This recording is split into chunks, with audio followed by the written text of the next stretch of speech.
so social skills training, we want to, and I also think about not just social skills training, but social emotional learning. So my childhood friend, she's also an author, a children's book author. She has her booth all the way down there at the end. That's what she does. She's a school counselor, and she has worked in the homeschool community because her niece was homeschooled, and now she's realizing she can take some of the things that she's doing with her kids at school, bring it to this community, and to really help parents understand the importance of your child's social emotional health and their feelings.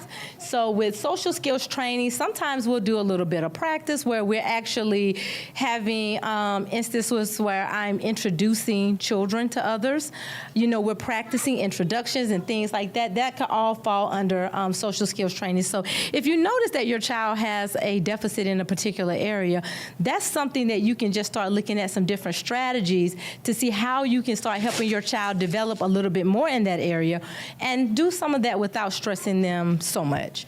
And so with social skills training, when I was in the school, I had like little kids with autism, and I would just take them, you know, from class to class and say, you know, they would have to go up and they would have to introduce themselves and speak to other people. And it's like if it was a kindergarten child, they would go to all the kindergarten class, maybe some first grade. I wouldn't mix it up and, you know, have them go to the older kids, but that was always something that eventually at the end of the year, you would see those kids come in and they would go, "Good morning, Miss Phillips, how are you?" And something, you're like, they did it, you know, so that was always good. Expressive and receptive communication skills. This is something that a lot of people think is just reserved for speech therapists.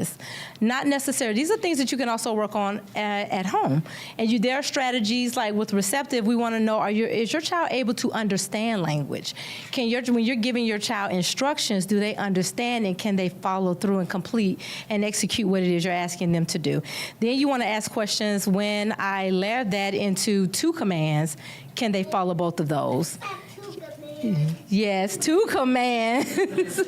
Can they follow both of those and things like that, and you know, or with multiple objects. Executive functioning.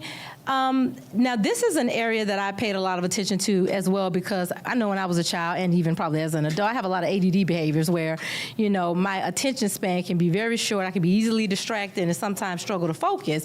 Executive functioning is helping you with the planning and the organizing.